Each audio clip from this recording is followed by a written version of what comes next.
Şabran rayonunda bir gündə 5 nəfər dəm qazından zəhərlənib. Hadisələrdən biri rayonun Sincanboyat kəndində qeydə alınıb. Hadisə nəticəsində ana və az yaşlı övladı zəhərlənib. Onlar Sincanboyat kənd sakinləri 34 yaşlı Günay Meylaverdiyeva və 9 yaşlı qızı Gül Meylaverdiyevadır. Zəhərlənən şəxslər Şabran rayon mərkəzi xəstəxanasına çatdırılsa da, az yaşlının həyatını xilas etmək mümkün olmayıb.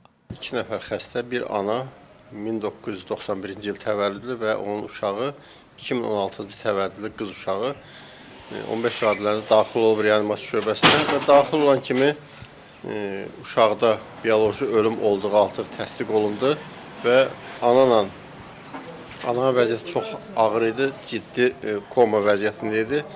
Vəziyyəti çox çətin idi və ona aparılan reanimasiya tədbirlər nəticəsində ananın vəziyyəti yavaş-yavaş stabilləşdi.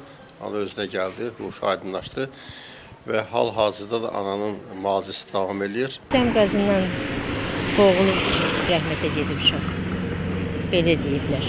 Neçə evladı var? 3 evladı. Bir oğlan, 2 qız idi. Biri rəhmətə getdi, ikisi qaldı. Uşaq. Rəhmətə gedən adı Güldür. Güldü, bəli. Güldü. 4-cü sinifdə oxuyurdu.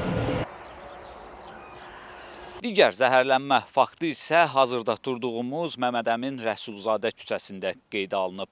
Bu hadisə zamanı 3 nəfər dəm qazından zəhərlənib.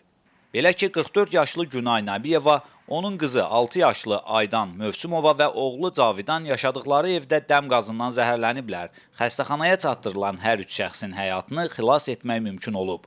2 nəfər ağır xəstədən başqa, yəni bir ölü, digər ağır xəstədən başqa 3 nəfər də dəm qazından zəhərlənmə ilə daxil olmuşdu. Onların vəziyyəti nisbətən yüngül olduğu üçün acil şöbəsində onlara tibbi yardım göstərilib və ambulator müalicəyə buraxılıb. Qeyd edək ki, hər iki fakt hamam otağında baş verib. İlkin versiya olaraq hadisələrə səbəb kimi qızdırıcı cihazlarla ehtiyatsız davranma göstərilir. Hazırda hər iki fakt üzrə hüquq mühafizə orqanları tərəfindən araşdırma aparılır.